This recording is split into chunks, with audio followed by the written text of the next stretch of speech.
we're gonna go ahead and smack record here. This will be another episode of the Natural Order Show, I suppose. Here with Paul. We don't have Hey Tyler.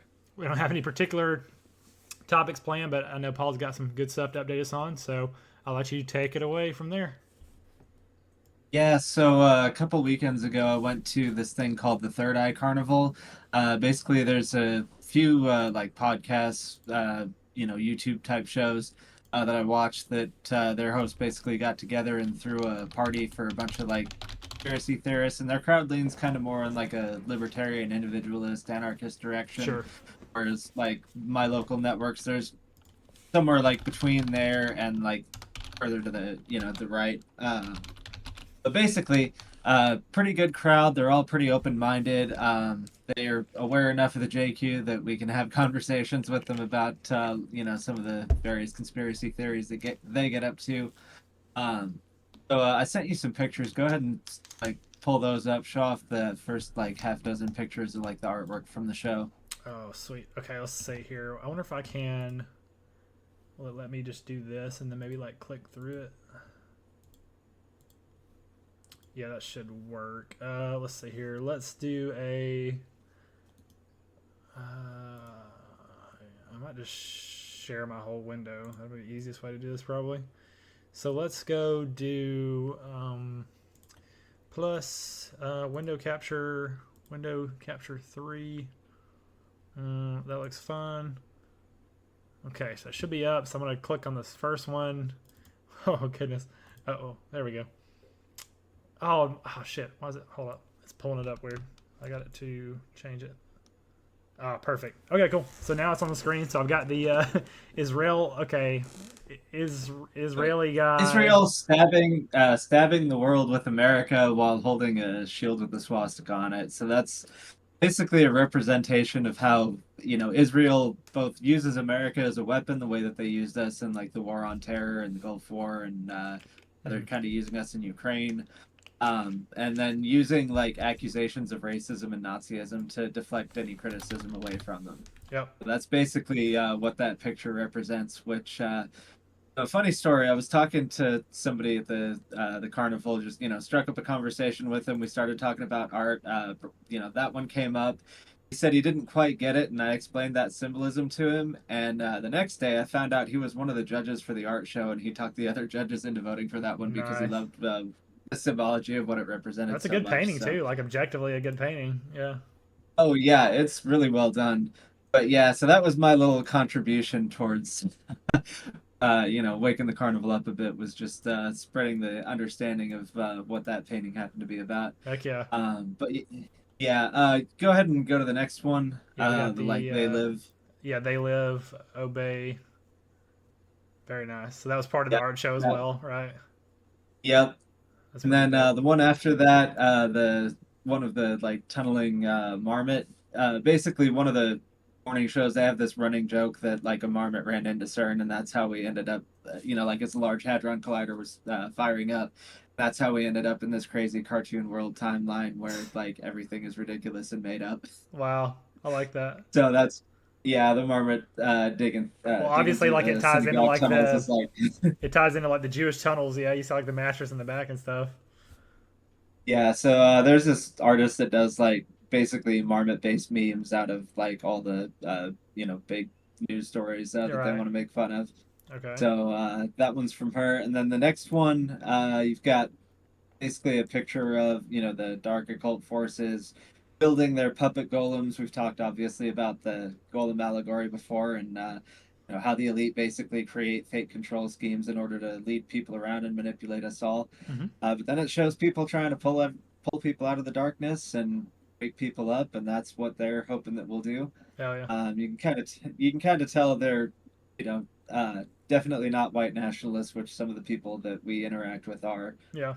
But I mean, I'm more of a localist. I'm not like strictly for white Right. nationalism to be, like I don't have to live in a white ethno state, but I'm fine with some places choosing to be that, and other places choosing to be meritocracies, and other places Mm-hmm. minarchies, and various other things. Yep. So, um, yeah, so I don't mind waking up people, whoever they happen to be. Yep. Obviously, race is still real and we can have that biological discussion. We kind of have before. Yeah. But yeah, I'm totally fine with a crowd like this, trying to recruit people from wherever. But there was one of those moments that there was this moment of realization that I had when I was like starting to wake up to some of this dissident right stuff, and I was still in the Libertarian Party. I went to this Libertarian event, and it was like basically all white people. I think there were maybe like one or two non-whites out of a crowd of like at least 50 people. Hmm. And we were sitting around talking about like the war on drugs and how the government is abusing, black people with victimless crime laws and things like that. And I was Yeah. like, wow, crazy that we've got all these white people here sitting around talking about how the government is screwing over black people when they're screwing us over too, and the blacks don't really show up. And, Right. most of them end up staying under a control scheme just because it takes too much intellect for them to figure it out. Either Right. that or they just don't get political at all and don't really care about any of the bigger picture stuff because they can't handle it. Not that there aren't some who can. Obviously there's a range of IQ within every race. There are definitely some smart black people, but just on average, they're not as capable of keeping up with some of that stuff. Um, Right. so yeah, I kind of had that moment at the carnival again where I was looking around at this crowd that's like 90% white, and yet in their artwork, they're all, trying to be inclusive and be like, oh, yeah, we need to save everybody, even though not everyone has an equal chance of being saved. Hmm. But that's just, it's a harsh truth to learn and accept, and it's also kind of hard to balance it out because then you have people who go the other way and want to think that race is everything, which it's not. Right. But it's real and it matters, and so you have to put it in its proper context. Yep. Like, As yeah, always, but balance. even Balance. so, Yep. yeah, even so, I do love that picture of just trying to save whoever's available to wake up to what's going on. Oh yeah. Whoever can handle it, you might as well. So, but yeah, then that next picture, yeah, you've got the dark forces kind of wielding government agencies, like attack dogs. Hmm. Yep. That's pretty straightforward. Yeah. That's like in hindsight, like some stuff like this is so obvious to us, but there's a lot of people that are just like really not like, especially like boomers and stuff, who were like, oh my god, there's nefarious actors. Like maybe the government institutions are not like what we thought they were. Yeah. So it's good. Yeah, Yep. yeah, and then that last one, basically just firing it all fake, and you can see the uh, political shit, the banks, yeah, Yeah. nukes, Just and everything. Yeah. Russia, Ukraine, and oil. Yeah, Oil, and war yeah, they're funds. lying to us about everything. Yeah, healthcare there at the bottom with trying to dope her up in order to keep her, under Blue control and pills. asleep. Yep. Yeah, that's pretty good. The same kind of thing. It's just, yeah, I can see what you kind of saying. Like this kind of group overall may have been, just like generally like waking up to things, but that's a good and important step. And we need that. We need plenty Yeah, of people help. People aren't just going to jump straight from normiedom NPC to like fully red pilled. It's a journey. So that's awesome. right. And everyone there is at some point on the journey, and some of them do have a heck of a lot of stuff figured out, and they're very smart. So Yep. I definitely had a good time. A lot of good conversations there. Met a few people who were like really into exploring, the symbolism that they use to control us. Had a really cool conversation with this one chick who's like studying how language is used to control us and how like words, words and letters have like the hidden occult meanings, and there are words that are spelled a certain way because it's trying to communicate a certain meaning through the Interesting. word beyond just what like the definition that we would know. Um, Yep. so yeah, like definitely had some really really interesting conversations there with this crowd. A lot of open-minded people there, which was a great thing. That's awesome. But yeah, so basically the people who put this on, it's called the Third Eye Carnival. It was in Pueblo, Colorado, and the main organizers behind it, it's this guy named like Steve Poikinen, I think is his name. And he runs a show called Slow News Day, which usually does on the weekends, and another show called AM Wake Up that he does with a few other like podcast hosts. There's a guy from let's see, a show called Rantcast, I think. Another guy named T. Snyder who kind of makes like simple breakdowns of like conspiratorial things that have been proven solidly true, like Hmm. Epstein and the Federal Reserve and stuff like that. Just tries to make like simple 15 to 30 minute videos that break stuff down. There's a guy named Derek Bros who's like a guest on there quite often. Who Hmm. he did a bunch of investigative journalism into like Jeffrey Epstein and the Finders and some of these other sex trafficking and sexual blackmail rings. Yep. He's actually got this kind of like sort of a hippie commune thing down in Mexico, where basically it's a bunch of people trying to build an alternate economy, going down there, growing their own food, separating from the mainstream economy as much as they can. So, they recognize our system is broken, and a lot of them are doing what they can to try to separate from the system and Hell yeah. build their alternatives to it. So, yeah, and I mean that guy, I think he's like mixed race or something. So, he's not a white nationalist or anything, Hmm. but he is doing the right thing. So, Yep. I've got to respect that regardless of who he is or, what identifiers he happens to fall under. He is doing the right thing, at least when it comes to that. And he's also somebody who's like gotten some awareness of like the spiritual side of things and the occult side of things and how, Yep. how their mind control schemes work. And so he's somebody who's also like, that's kind of been more of his focus lately is like partly breaking down what they're doing to us in a way that you can explain to people, and then partly trying to find like some spiritual and conscious aware resistance to it, to what they're doing to us. So yeah, there's a lot of really good people who are kind of a part of that network. Another guy, Charlie Robinson, he's an author. He wrote this book, The Octopus of Global Control, which I picked up a copy of. um, yeah, quite a few really cool people that I met there. Awesome. I love it. Yeah, Yeah. I'm gonna have to look at more into that and see kind of what that network looks like, and if there's any events local to me. I mean, yeah, that's just definitely a big part of it. Yeah, actually, next year they're planning on doing probably like three or four that year and doing them in different parts of the country. So like one will be in Pueblo, and then I think they're looking to do one like in the Midwest because I think one of their regular hosts is in Iowa.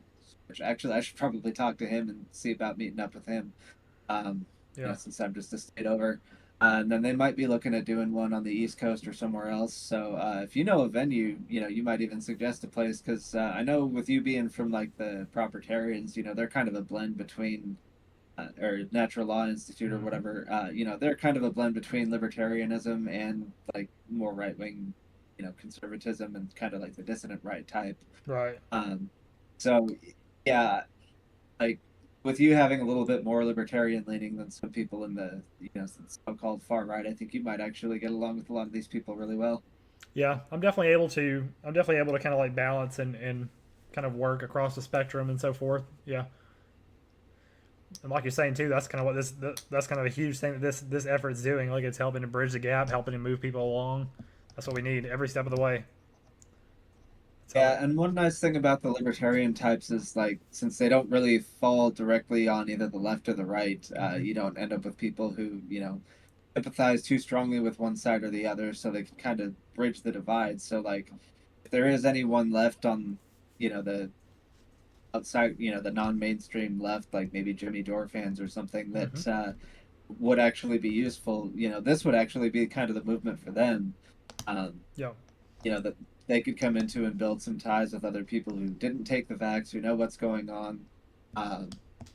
They may not have as easy a time getting along with the far right, whereas the libertarians seem to be at least waking up to the fact that we were right about what the problem was. They might not agree with the solution, but we can have a conversation a hell of a lot better than we can with some people on the far left who just take egalitarianism too far. Hmm. So having some of the more like libertarian groups in the middle to like bridge that divide, like they may need to take a little more of a leadership role in terms of organizing different branches of dissident movements against the common enemy that's trying to oppress all of us. Yeah.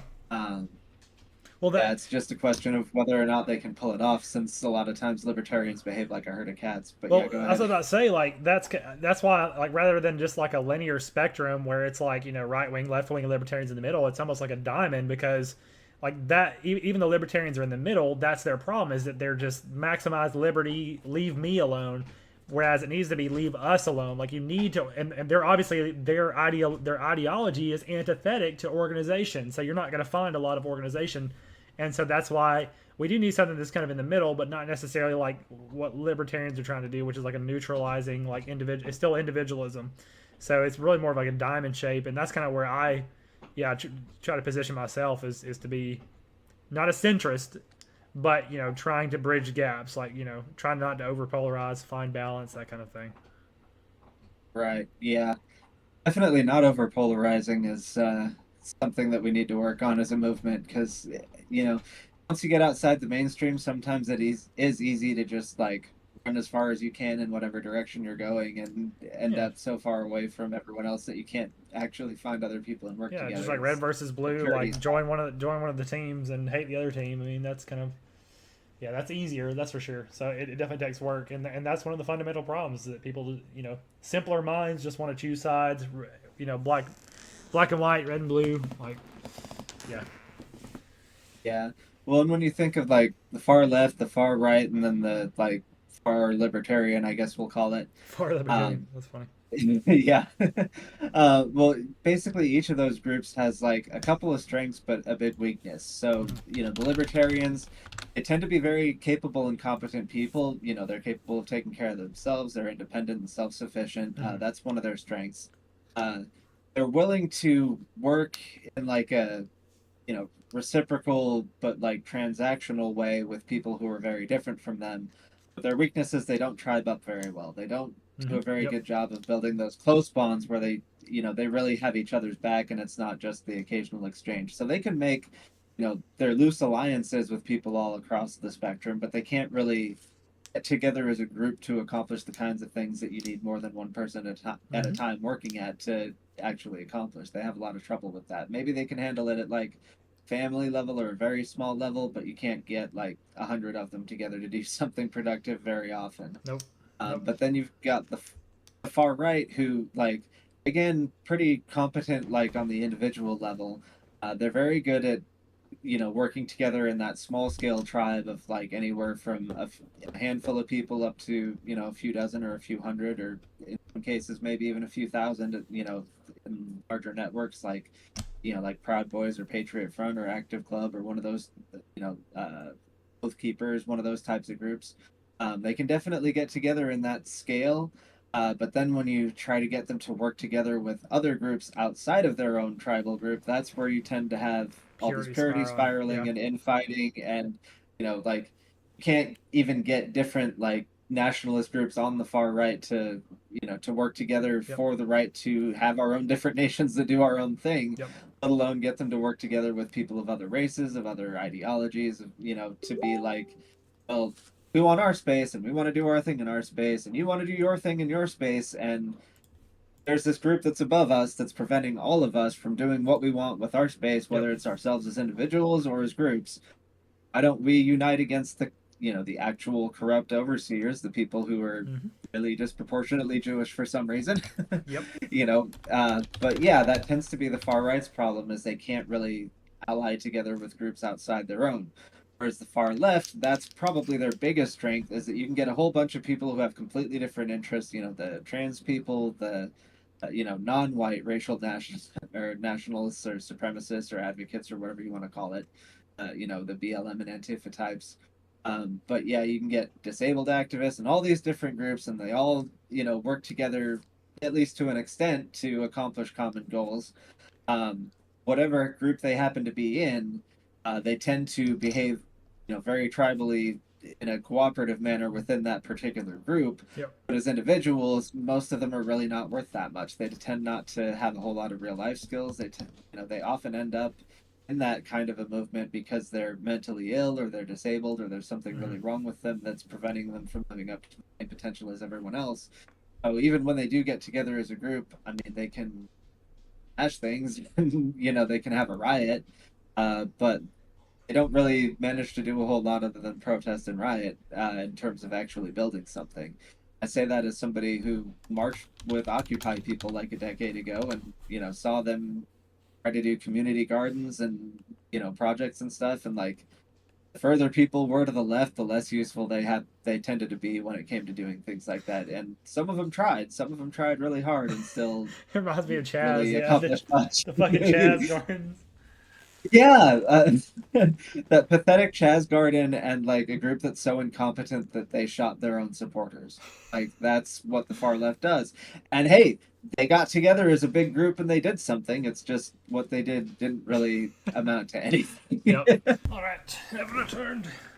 but yeah, yeah, the right the right cannot organize, but they have the right idea, and the left can organize, but they don't have the right idea. So like that's where Yeah. Or well, the right can organize, but only up to a certain point, and past that, yeah, past that we failed. yeah. So it's like Um, you wonder if there is an opportunity or a market to be somewhere in the middle and try to marry both to try to say like how can we organize but still have good ideas. And I do think that's worth pushing for. Like I don't see any reason why it couldn't be that way, even though people tend to polarize and stuff. I think that is the effort worth focusing on is how can we avoid, because obviously divide and conquer, like that's like the number one tactic of control. So right. And we need some kind of like a dissident center movement that can be like, well, okay, the far right does get some things right that the media doesn't want you to talk about, but individualists also get quite a few things right. Meritocracy does work, like they get some things right. There are things that the left gets right in spirit, like the environment, even though they kind of fuck up when it comes to thinking that carbon emissions are the big problem and things like that. mhm. There's things that each of us get right, and there is a central oppressive force that's affecting all of us that we need to work together against. But Yeah. yeah, definitely need to find some kind of a healthy center that we can get together as. So obviously, like I've had this brand like the Natural Order, which almost really comes across as more of like almost like an occult kind of organization. Like it kind of obviously it's like incredibly small, only a few people. I don't I don't keep it. I haven't been trying to actively grow it, but one thing that I've thought about before, just as part of expanding that larger kind of idea, especially with regards to working towards other markets, is just this idea, these labels like a naturalist or naturalism for the philosophy people. Obviously, natural law bridges that. Even Christian naturalism or is like a term I've come up with, or the natural religion. Like, I really like that term. I think that word is just continues to be central to like what I think is the arbiter in the direction. So, you know, that's something I've been playing around with. I think there does need to be some kind of like manifested like label slash organization that people can kind of recognize. Um, Obviously, like I said, I'm not incredibly dedicated towards building it, but I think that's the kind of direction I want to go in. I don't know. Yeah, yeah, we definitely do need to do something to like build this as an organization, get discussion groups together and such. Yeah, It is fun talking with Jared when he comes on. Me and him don't always agree, but he always has interesting stuff to say at least. So, yeah, yeah. We've been um, staying in touch and stuff. Like we have kind of started to get to some of our like crossroads recently, where it's kind of like okay, like that's how you think, that's how I think, and stuff like that. Um, yeah, yeah, it's been interesting, but I definitely need to because I'm so habitually on Facebook, but Facebook's just not a good platform I do think X is pretty good. I do need to be spending more time on X. Another thing I've really been trying to do is just continue to build IRL connections, like just playing games and stuff with more local friends and just trying to red pill people and stuff like that. I think that's always a good effort to do. But yeah, um, your local networks are definitely important. Actually, that's one of the things that's been interesting about watching this Third Eye Carnival thing going on is you've got these like individualist, anarchist, libertarian types who've gotten to a point where they're looking at what's happening and they're like, we need to tribe up. Even if it's hard for us to do, even if it's a problem for our movement. One of the things that I do like about them is they, by knowing that it's a difficulty of their movement, they know that it's something that they're going to have to do, and they're starting to put that together. And they wanted to throw this so that they could get people in the area to all come together and meet each other, basically. yeah, And that's one of the things they're doing is making excuses for people to do that. As a group of people who are aware of what's. that But doesn't. yeah, anytime that you can tell your friends is always a good thing. The fact that it's called like Third Eye, definitely makes you think it's got like these like spiritual kind of psychedelic kind of connotations. And something I was thinking about again recently is before I even kind of started to become more right wing, I used to kind of hang out in these like psychedelic, like spiritual circles, which were fairly politically neutral. But obviously, they kind of started to like, especially like in 2016 or so, around then when a lot of the woke stuff started to come out and become very divisive, and Trump obviously very divisive. So that kind of like split that in two. But I do think that's still like a good, that's like a good like topic, theme, umbrella, whatever, to find like intelligent, aware people from kind of across the spectrum. you know, and of course, like the kind of the occult side kind of ties into it.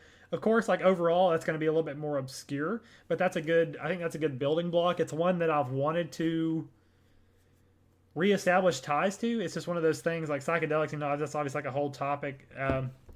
But I do think that's another good market and area to be looking into.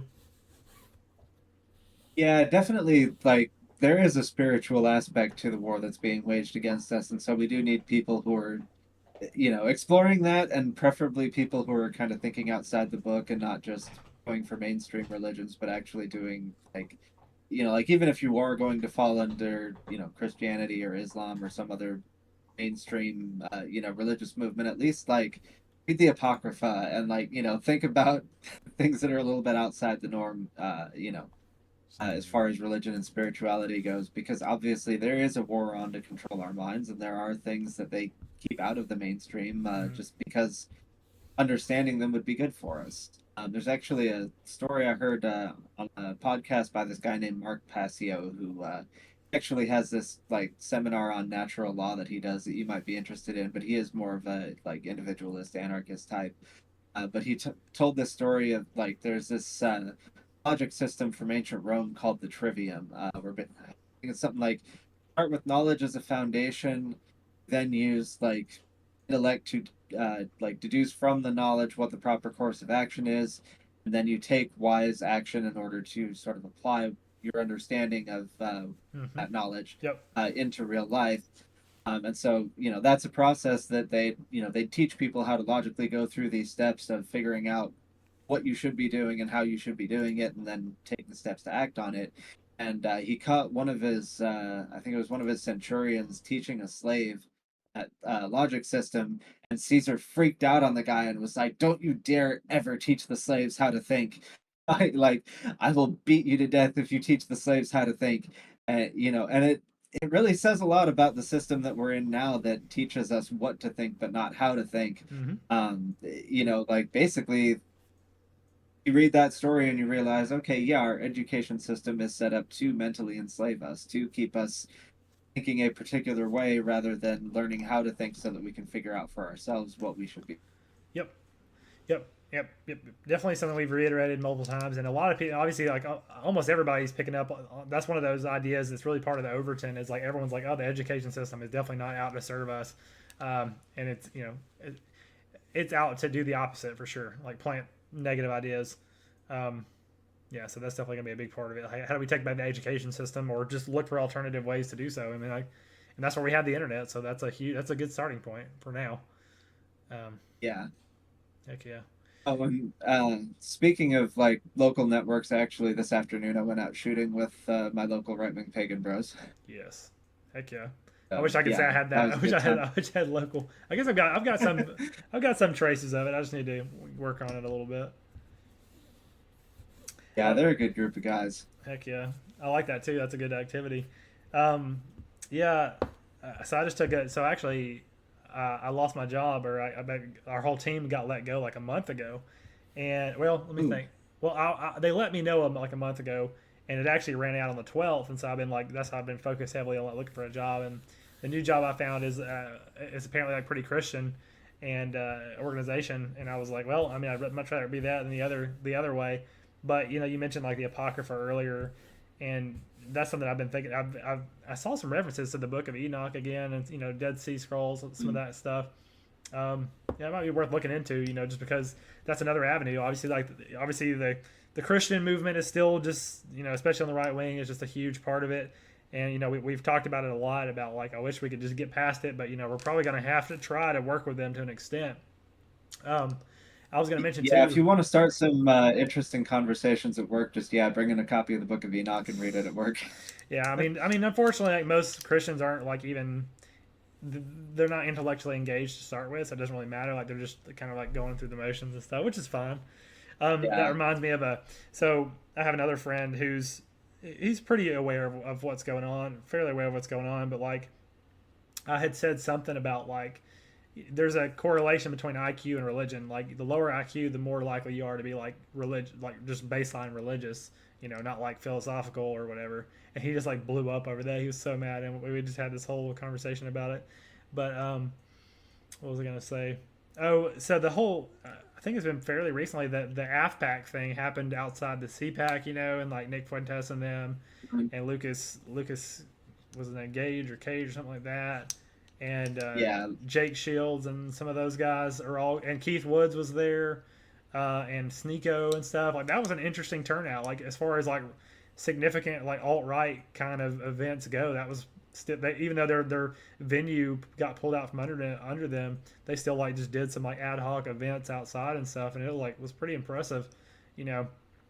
But like immediately after that, I saw like Nick Fuente, like a clip of. I was like, oh man, I'm pretty impressed by what Fuentes and these people are putting together and stuff. But then like immediately after that, I started to see like how like the clip of him going like, whenever we're in power, we should just like kill all the non Christians and shit like that. I'm just like, and more stuff that just shows how like, you know, what's the right word, like they're not willing to work with anybody and they're like super Christian is what they're trying to do. And I'm just like, that's rough.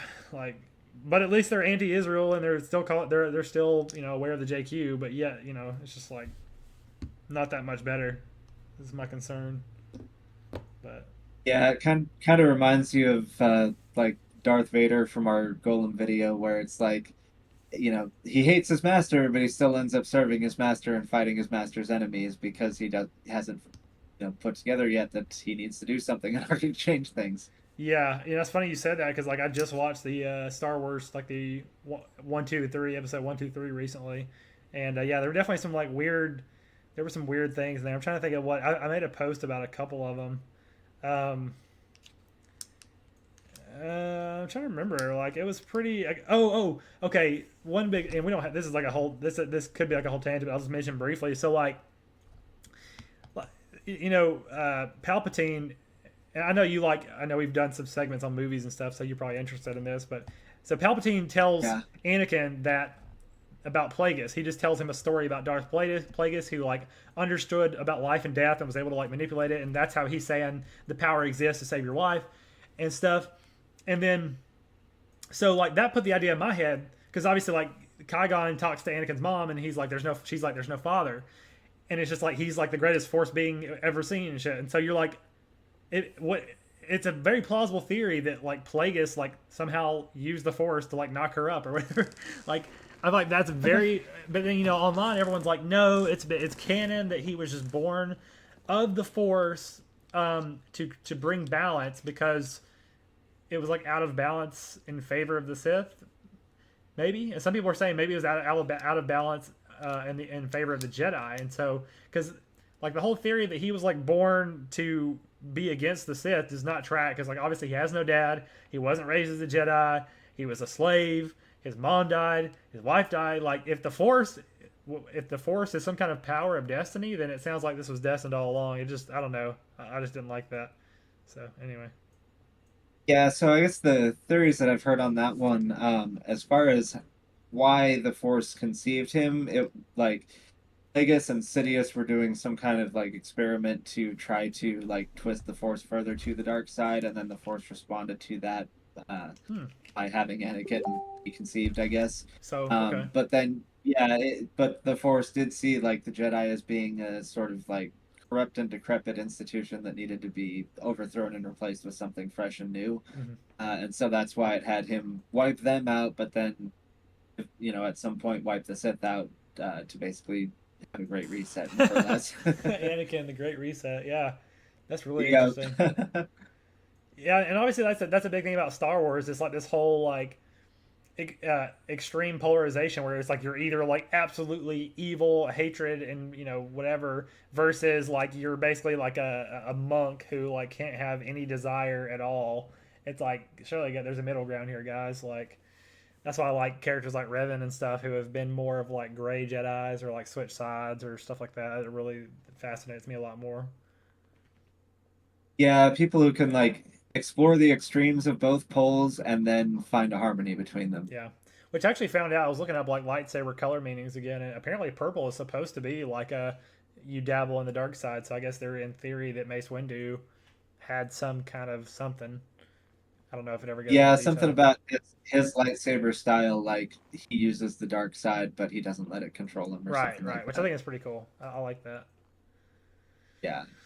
Yeah, so watch that. I'm trying to think if there's any other like I definitely have my eye out like at this point like for any just things I never would have thought about or picked up on before. Obviously, like there's so many references to like modern day America. They're like this is the fall of democracy and like this is how the republic dies and like we Yep. yeah just that all that kind of stuff.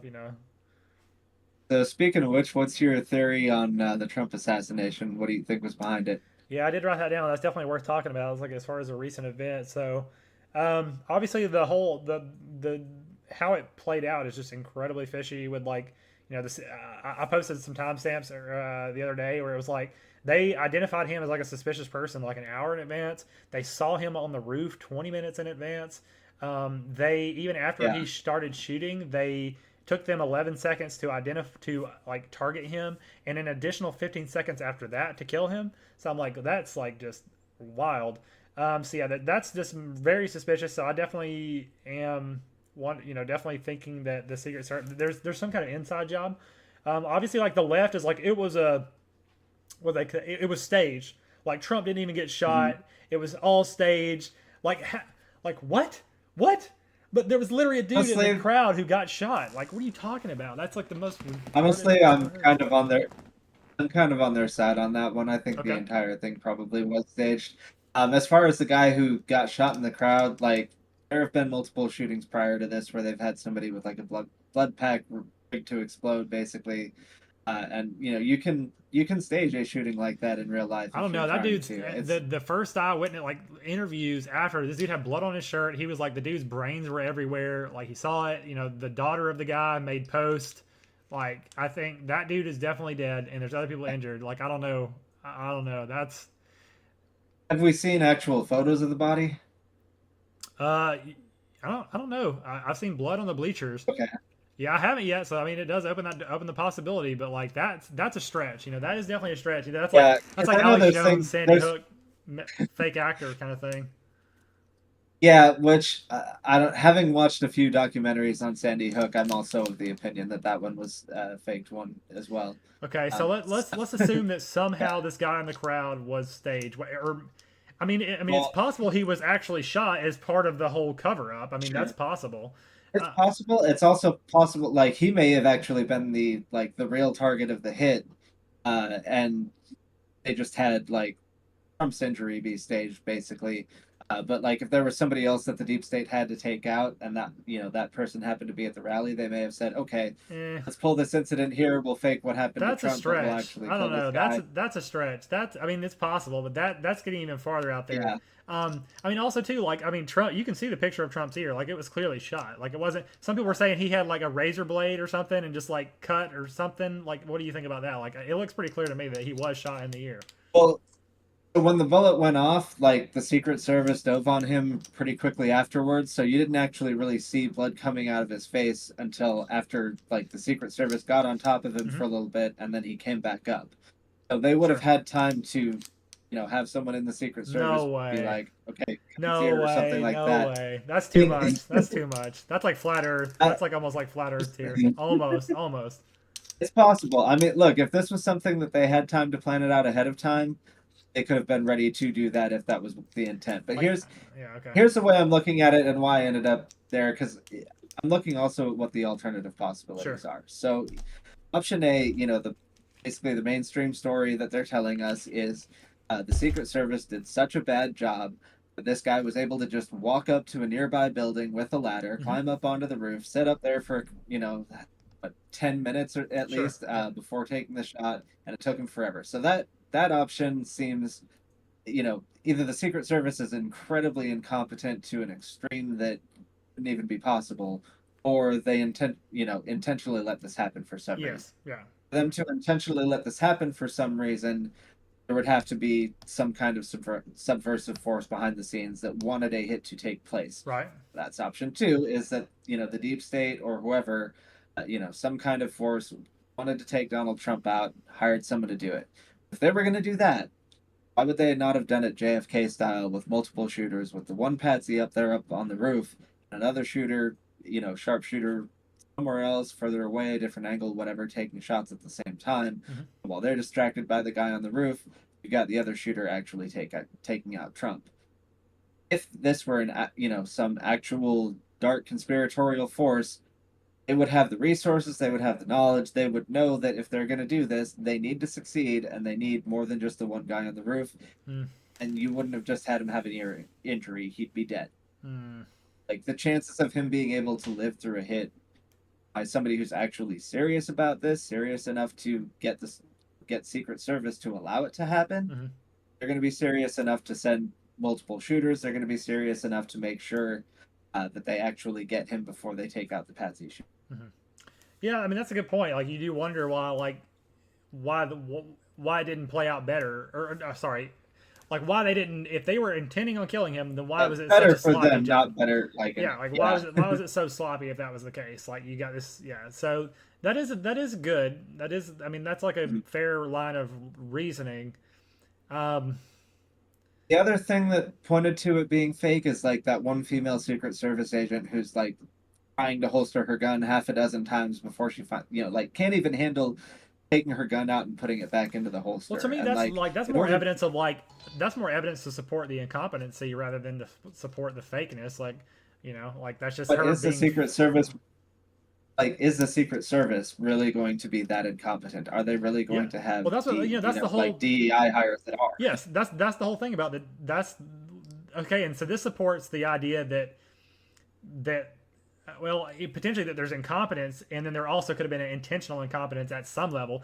But yeah, the DEI hires definitely these women. They're not even tall enough to shield Trump. They're frantic. They're freaking out. The one was hiding behind the stage.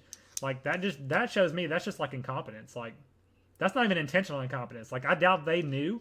I doubt they knew. Yeah. Like they were probably just Well, doing their job. but how do you get somebody that incompetent into a position as important as Secret Service bodyguard for a former president? So Like, I mean, because look at the and I'm director. not Like saying it's impossible. right. I'm not saying it's impossible. I'm just saying like it was hammed up so much. Like it wasn't just oh she made a mistake, oh she freaked out for a minute. It was like could not even holster her gun with repeated attempts. Like something as basic as just being able to put your gun away. She failed that over and over and Right. over again, like exaggerating the incompetence to a point that doesn't seem realistic to me for someone to do that's in that position.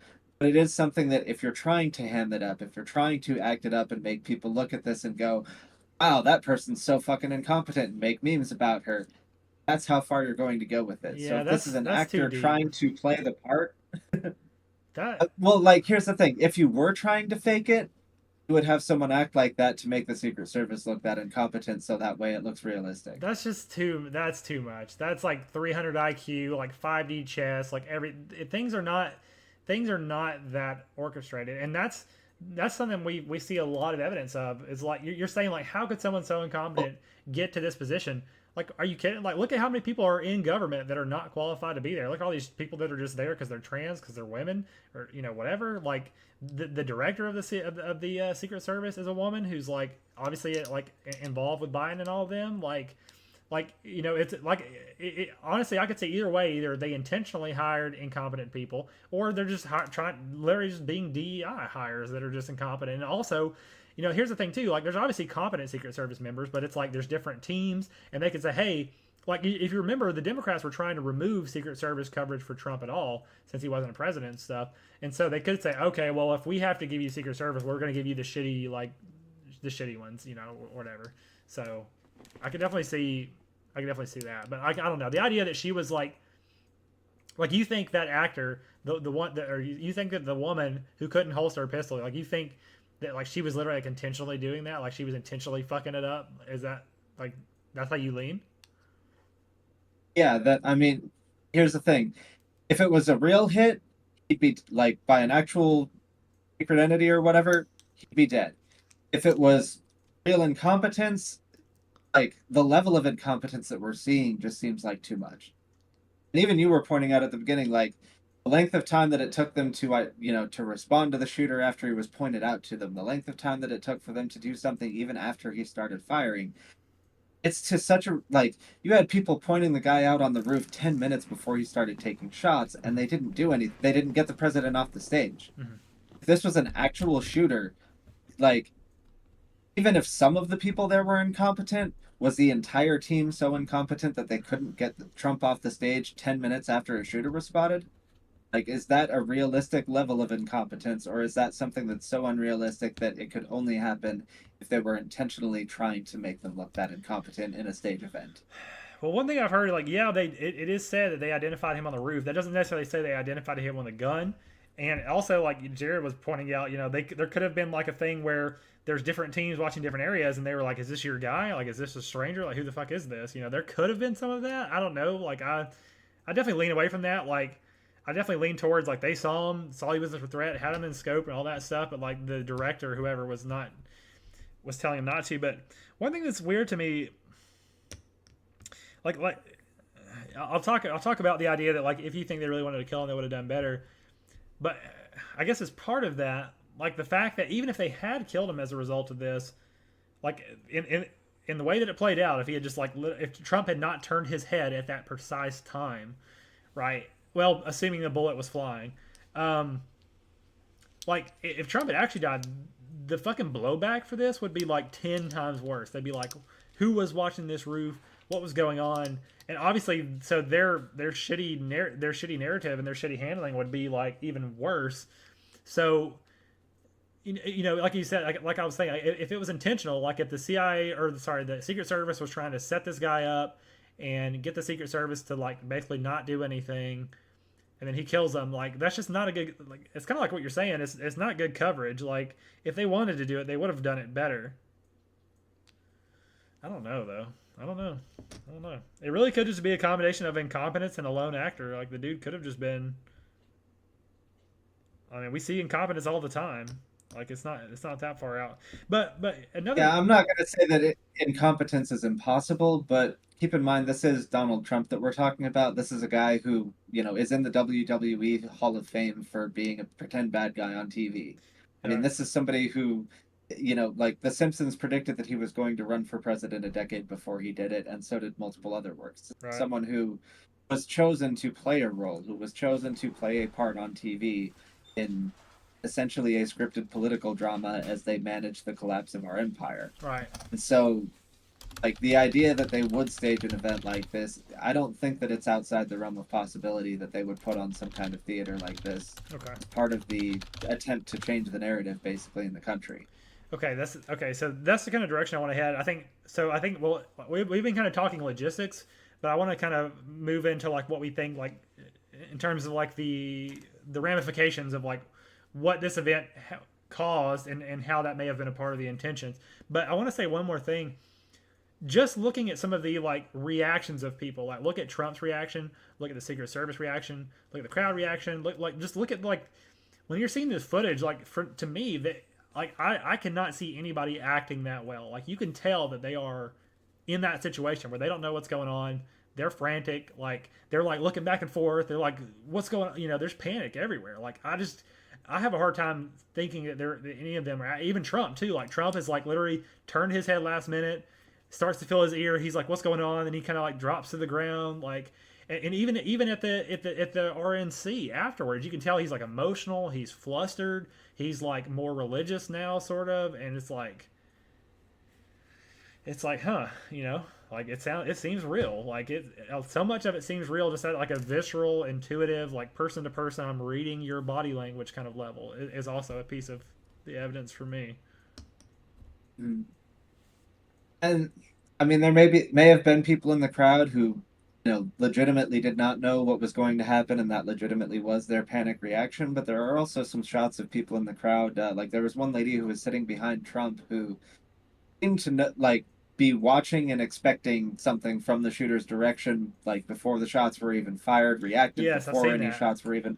Yeah, I've Yeah, seen so that. there are some examples of people who like their behavior is strange and it's not natural, and that does lend support to it being something conspiratorial, whether that's a totally staged thing or whether that's like he's in league with whoever was trying to pull the hit or something like that. I Yeah, mean, there's multiple options here. I'm not going to say that like I sure. can prove 100% that this is totally staged, but I definitely don't think that it's as simple as the face value thing that we're expected to accept of some random nobody who couldn't shoot straight to save his life, climbing up onto a roof and sitting up there for at least 10 minutes before taking a shot. Yeah, yeah. I don't know. Like the baseline story definitely is questionable, but yeah. Um, it kind of I was gonna say it kind of reminds me of like the South Park 9/11 episode because obviously this event is like almost on the scale of 9/11 in terms of like what it's gonna mean for like a lot of things and how it's gonna be remembered and stuff. And in that episode of South Park, it's funny like things constantly it's like the joke of conspiracy was like every time you think you've understood it there's like another level. It's like oh it's like oh you thought this was Yeah. happening, oh actually no, and it just keeps getting deeper and deeper and deeper and deeper, and it's just really funny. But so anyway, so I think it's good to we can kind of transition to talking about the intentions and like okay, so what are what would you say are like the main effects of this whole event? Like, what do you think is the main kind of like takeaway or the impact that it's had on the country or whatever?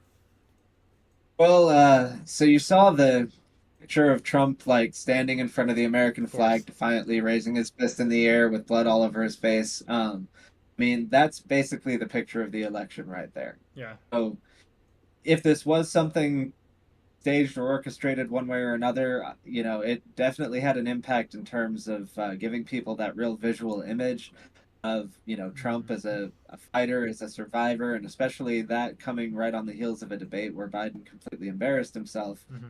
Um, this has basically swung the election in Trump's favor. And so if part of their intent was to replace Biden with Trump, and particularly, if the elite, the people who are planning things like Agenda 2030, if part of their plan was to use Trump to carry out a lot of that, while getting a lot of the people who should be opposed to that, united behind him rather than against the system. Mm-hmm.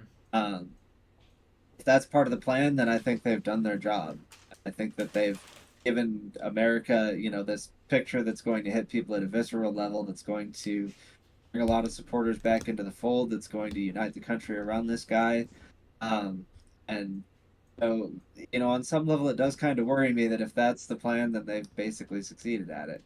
So here's one of the arguments I've used.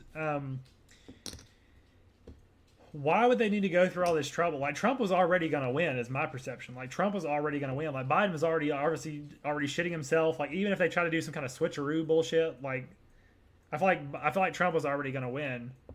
So okay. So here, so if they really do want Trump to win, like why are they? Why are they? It seems like there's okay. So like after the well, okay. Let me slow down for a little bit. Okay, so after the debate, I noticed a lot of mainstream media were like Biden shit the bed. It was terrible, worst thing we've ever seen. And obviously, like we Yeah. all like it was just on par with how he's been performing as a president this whole time. So it's like, why are they all of a sudden acknowledging this? Like, what's going on here? It was very suspicious how much they were really berating him. Usually they would just try to cover it up. Maybe it's just because that was the point where it was just obvious, it was in front of everybody, and it could no longer be denied. Or maybe they're saying, okay, now's the time. Like everyone's aware. Now's the time to say he's incompetent and try to make some move. So I'm like, if they really do want Trump to win, then why are they even putting all this effort into like trying to scramble and replace Biden and this kind of thing? Like that's one argument. I'll let you respond to that. Well, elections are never won or lost on just any one event. So obviously, Biden's failure is something that's been building up for a while, and the debate just ended up being, this is the event where we're actually just going to come out and admit it that, yeah, this guy's incompetent. Which, if the plan was for Trump to win, that's a big piece of it. But this is again Trump that we're talking about. This is a guy who, he's been in movies and TV shows, hamming it up, and always, trying to dial things up to 11. This is the guy who in 2016 was like, every time they talk shit about me, we're gonna build, we're gonna add another 10 feet to the wall, and things like that. This is a guy who always wants to go above and beyond and overboard in terms of his own image. Mm-hmm. So is he going to be satisfied with, winning 55% of the vote against a senile old man? Or is he going to want to come across to the country as this, big heroic giant that can't be taken down, who's larger than life, who's, like, who his victory is about him overcoming, all the persecution against him and things like that. So, another event that happened this year that you got to look at to, build the context of this, Trump was indicted with 34 charges, 34 felony charges for one crime of paying a porn star not to talk about their sex life. Mm-hmm. And, that should have been like maybe one felony at most, but it was 34 felony charges. So now, every leftist basically is bringing up, oh, Trump's been convicted of 34 felony charges, not Right. just the one that you would have needed for it to be, for you to say, oh, Mm-hmm. Trump's a convicted felon. But it's like they have to take it to the next level. They have Mm-hmm. to, exaggerate and go above and beyond. And so this does look like the kind of event where they went above and beyond. They gave you, the big picture of the entire campaign season. They gave you this big event, this thing that just changed the entire political climate of the country with this one event. Um, and they kind of needed that to build Trump up as a character, not just to build Biden as a failure, which they had already done with the debate and been, kind of slowly building up to for the last few years. Hmm. Yeah. Part of the narrative is, yeah, Trump is like this guy who's basically being shit on by everybody, and the system's coming after him, and now there's an assassination attempt on him, and everyone's out to get him, but he's just going to persevere and keep fighting, and that's his character arc, and so this event contributes to that in a really big way. Well, what's so weird about it is that like we have had tons of evidence over the last what 8+ years now of the institution, the elite, mainstream being against Trump. Like I have a hard time believing that's all fake. And so, like, even if it's all like they hated him, they hated him, hated him, but then they realize recently maybe we do need to switch sides, or maybe it's inevitable, so we got to try to steer it. Maybe something like that happens. But obviously, like Trump, the support for if the intention from this was to have an assassination where he wasn't killed, then obviously the intention there is in favor of Trump. Obviously, if the intention is to kill him, then that's not in his favor. So I'm just trying to think of why would the elite people already love Trump? Like they've been fighting him for so long. Why would they all of a sudden go, we're willing to do this crazy event to make him invincible? I don't know. What do they have to gain from Well, that? Like, there's a difference between like the elite figures that were given in the public eye and the elites behind the scenes who are doing the string pulling. And so some of the elites who are like in the public eye actually do have some kind of animosity or personal beef with Trump. mm-hmm. String pullers behind the scenes, they look at Donald Trump as a puppet. They look at Elon Musk as a puppet. They look at people who are rich and powerful and say, there's this picture of one of the Rothschilds poking a member of the royal family in the chest like this and just like talking down to him. And Mm-hmm. it's like this illustrates the relationship between the actual like not just billionaire but trillionaire banking families versus the billionaires that are beneath them. Well, And that is how they see themselves at least, and that is how they try to manipulate the world. And so if Trump is their tool, just like in the Star Wars prequel trilogy, where Dooku and Palpatine, they were on opposite sides of the same war, they were still technically working together though mm-hmm. to make the war happen. Right. Even though Sidious being the guy at the top, well, being the most ruthless one, he was still willing to sacrifice even his biggest and baddest pawn if it meant Yeah. winning the I war. mean, yeah, we And do. I that's the way definitely they do. like. Like they definitely do have a good bit of control on both sides, and that's how they've always had it. Um, yeah, and it is a very flip floppy kind of mercurial act that they do. And obviously, these people like Trump and Elon and stuff. They're obviously not like 100% like here's the script, here's what you say, here's what you do. But like they are held accountable to these powerful forces, you know, or else like they have consequences. And to my mind, this kind of the thing that happened to Trump is an example of the or else. It's like you're going off the script, just like JFK did. We're going to take you out, and that's a great point. Well, okay, I was going to say like presidents do get assassinated for political reasons, like that's what happened to JFK. But like you said, they did a better job then. I don't know. I mean, I'm assuming has it been like 100% or like very evidentially proven that there were multiple shooters? I'd say it's been like not admitted by official sources, but if you look at people who've gone through all the evidence and presented it, most of them have come to the conclusion that there's more than one shooter for JFK. Yeah. Interesting. Hmm. Yeah, I don't know. I don't know if there were some logistical reasons why they couldn't. And I wanted to mention, I don't want to go too far back, but as far as the idea that like this was staged, the shooter is definitely dead. Like I saw pictures of that. That dude is definitely dead. So that means that either for some reason he had to know he was gonna. Oh well, let me think. He had to know Well, it was he staged, but still be willing to die for that, or he. he may not have known because I mean, like they have these MK Ultra type, programs where they basically learn to mind control and manipulate people. Mm, So we don't necessarily know what they said to this guy, what they did to this guy before sending him up there. They may have convinced him that this was something, that this was real. They may have convinced him that he was playing a role, but that he would be fine afterwards and would live through it and get away somehow, or that he'd be taken into custody and then they shot him anyway to keep him quiet. We don't know yeah, that's for true. sure how they talked him into it. We know what happened to him. Yeah, we've seen the pictures, and it does definitely look like he's been shot. Certainly looks a little more realistic than like Ashley Babbitt, where there's definitely some question over whether she was shot or whether that one was staged. So Um, okay, so do you think he had a real gun, and do you think he fired real bullets?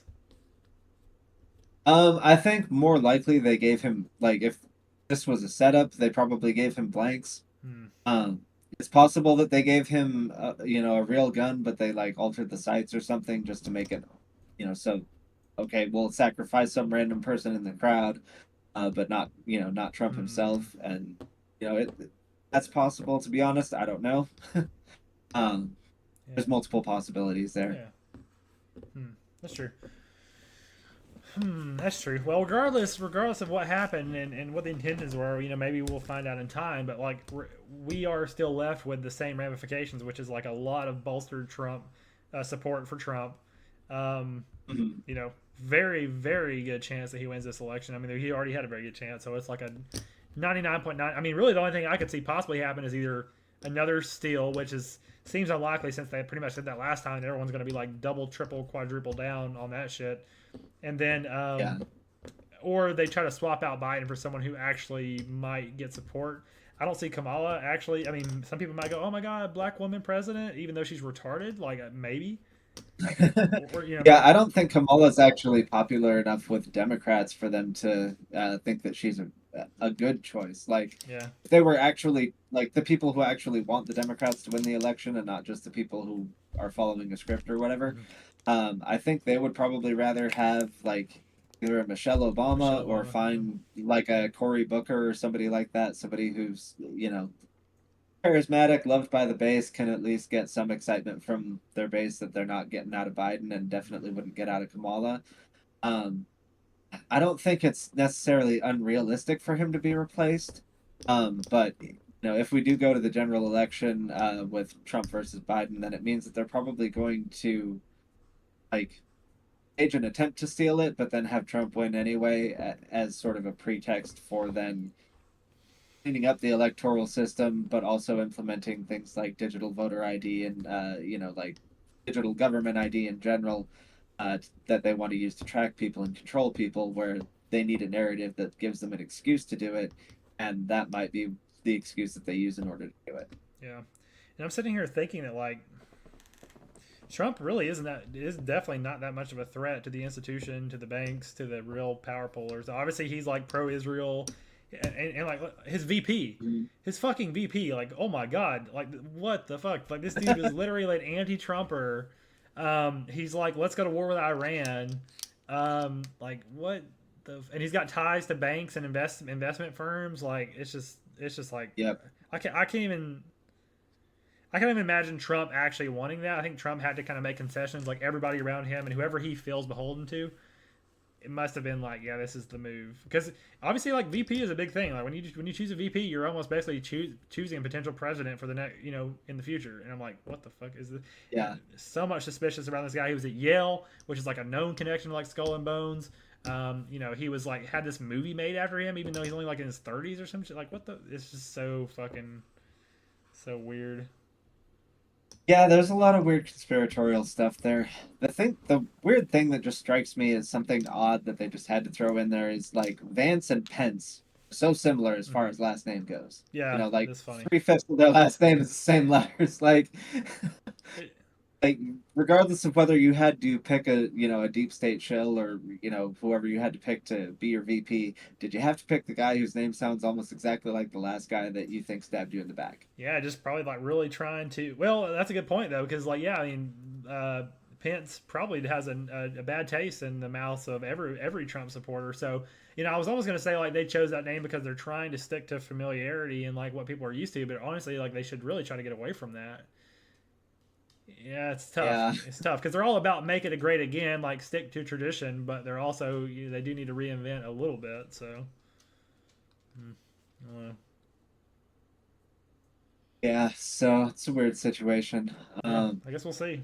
We're in yeah, July now. See, July, August, September, October, November. So we're pretty close. We'll just have to yeah. A see. lot of But questions around all of this. so obviously, like so there's some other kind of weird things brewing as well off the back of we may have had conversations before about how the tables are turning a little bit as far as like the right and the left. Like obviously the left because of the Israel Palestine conflict are now anti-Israel, which means they're kind of like they're being the ones accused of being anti-Semitic. They're the ones protesting on college Mhm. campuses against Israel, and then like the conservatives are the ones trying to shut down TikTok and shut down the protest and call them anti-Semitic. And it's just like what the fuck is going on? Like things are switching sides.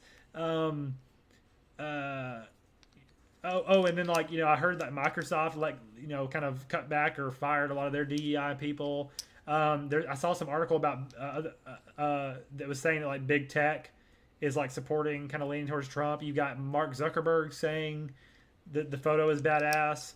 You've got Elon Musk, obviously, who was already kind of leaning right, going like, okay, I'm definitely a Trump supporter now. Like, so yeah, there definitely is a big swing happening, not just in favor of Trump, but there's also just the Israel conflicts happening. Um,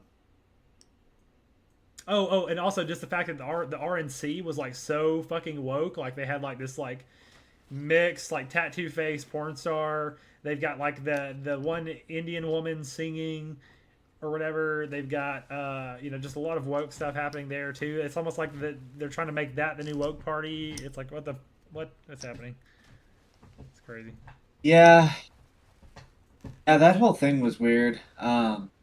We're at about an hour, so I don't really want to dive into the RNC stuff right Sure, now. yeah, that's a whole other thing. Yeah, But yeah, actually, I guess the last couple things I'll wrap up with a few more pictures after the ones of the artwork of yeah. this place called Garden of the Gods in Colorado. You can go ahead and just flip through those. It was just a really nice scenic location out there. Got to go hiking around there Hell for a yeah. couple hours before heading home. Nice. We went to like a place Yeah, called Garden lots of of the Gods for interesting. the eclipse. That was like in Illinois. That was a different one. That's dope. Oh, okay. Yeah, I want to go to Colorado Yeah, I so think I bad. I've never been meditated there. during. I think I meditated during the eclipse, but yeah, Yeah. Were you in always the interesting. Were you in the trajectory of Uh, the we full? were we were not in the full trajectory, but we were close enough to see like a partial eclipse. Heck yeah. Yeah, it was pretty cool. That was pretty Yeah, trippy. It wasn't like life changing, but it was pretty cool. That was pretty cool. yeah, those were cool events. And then the only other thing is finished a couple of books recently. One's called Yesterday and Tomorrow. It's by pen name is Ek Vitke, but he's a guy that I know in real life. He's pretty based, but it's basically a very like philosophical book. It's kind of that like how to think rather than what to think. Right. Explaining like a lot of the fundamentals of philosophy, but it does it all in like really short, like 2 or 3 page chapters. Basically, just breaking everything down in simplistic ways and like short enough explanations that the millennial and Gen Z short attention span Yeah. generations can digest it all. Yep. And then another one. One's called "The Runes Finally Explained: The Germanic Book of the Dead." It's by Marie Cachet, who's the wife of black metal star Varg Vikernes, who's Mm-hmm. kind of Yep. infamous. Oh yeah. Yep. But yeah, basically, that one's all about like the runic poetry of the ancient Germanic and Nordic people, and like all the Yeah. symbolism and I've got like poetry around the runes. a couple that my wife found here. We got just like we got Celtic myths and Oh, Nordic nice. myths. I've been kind of dipping my toes into that a little bit. Nice. Pretty But pretty yeah, one cool. thing I found really interesting about the allegories in that one, allegories and symbolism in that one is most of it's based around things like reproduction and child rearing and passing wisdom on to the next generation. Hmm. So like one of the examples is you think about like the dwarves from Nordic mythology and how you've got the body of a child but the head of an ancestor, the head of an old man basically. So it's about taking that wisdom of the ancestors and the older generations and passing it down into the children. Hmm. And that's sort of the symbology that that represents. And there's a bunch of other examples in there of things that are related to like birth and rebirth and you know passing down of wisdom and things like that. Just thinking about how their allegories all basically resolved around life and creating new life and passing it on. Whereas today the allegories that were given in the media of things like the golem and the chosen one, and there's all these narratives about control schemes and things like that. Like the allegories that are being put into our heads are very different today, and Yeah, in some ways, I think they're less healthy than the allegories that our ancestors. So absolutely. I mean, I yeah, was, this stories just like language. That's really that's the building blocks of culture and of consciousness. So yeah. yeah. And speaking of that, there's somebody that I may have on as a guest at some point who I met at that carnival who, told you earlier that we were talking a bit about like language and how like words and letters and stuff have, basically secret esoteric meanings. Hmm. But yeah, if you ever want to have a conversation about how language is used to control us, I might invite her on. Sure. Yeah, I'm down. I'm definitely down. Anybody or any topic you want to do Yeah, on this kind of thing, I'm definitely down to kind of host that. And yeah, we definitely need to start kind of like we were yeah, trying to do before with like the whole like gender thing. That's something I'd like to get back to, like trying to get other people on here and really trying to expand. So I'll definitely keep pushing myself forward in yeah, that direction. yeah. Which there is one woman who expressed some interest, but it'll probably be another month or two before. Hopefully, we'll be able to get her on. We'll see. Yeah. So yeah, I'll let you know if I manage to get one of them to come on, and we can talk about gender. We can talk about symbolism and Hmm. allegory and things like that. So hopefully, it'll be a good time. Heck yeah. Yeah, sounds like a plan, man. Sounds good. All right, sweet. Well, yeah, this was a good episode. Hopefully, people got a lot of thought-provoking stuff out of it. Yeah, it's been pretty good. I'll probably come up with some title after the fact, like some kind of what do we talk about? Like we spent some time on the Trump thing for sure, and just a general touching base, I guess, about the Third Eye Carnival, and also just kind of Mhm. like the importance of getting our message out there to larger numbers. That's always important. It can't just be like these like obscure esoteric circles that we absolutely have to interface with the larger. Right. So so that'll be good. Yeah, we do, but at the same time, you still have to build your local tribe from the ground up, Yep. and finding the people who are into that esoteric stuff, they're good people to lay that foundation with. Heck yeah. Yeah. Cool. Cool. All right, Alrighty. man. Yeah. We can. Good episodes. Yeah, we'll drop it there. Thanks everybody for watching. I'll upload this hopefully on YouTube and Odyssey soon, and we'll see y'all next time. I'll go ahead and stop All the right, later. recording.